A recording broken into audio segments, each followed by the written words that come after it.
There's been a whole lot of chatter about congressional testimony lately. That means you'll testify under oath, all of that. All of it.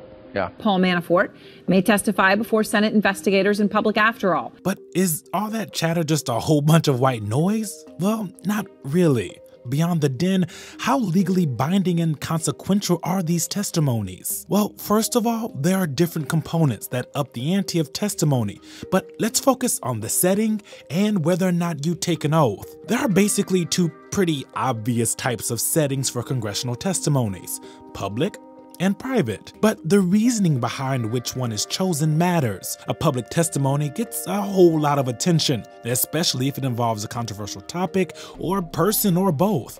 Public testimony is also about us, the American people. If it's something our lawmakers think matters to our lives, they will typically push for a public hearing. And let's face it, if there's a hearing, it definitely matters to citizens, and the media should probably be covering it. But there are legit reasons for a private testimony, other than just keeping reporters out of your business, which, let's face it, is definitely a reason behind the choice sometimes. If someone is offered or asks for a testimony behind closed doors, they could be discussing classified information or concerned that it will come up. That way, Congress can ask whatever questions they want and not have to hear stuff like this. I cannot address in this public setting. Now to the oath. You've seen it, you've heard it. Do you solemnly swear to tell the truth, the whole truth, and nothing but the truth, so help you God?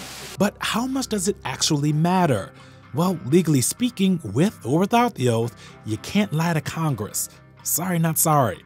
It's more symbolic than necessary to keep a witness honest. That's thanks to the False Statements Act. It makes it illegal to provide materially false, fictitious, or fraudulent statements or representation during congressional testimony.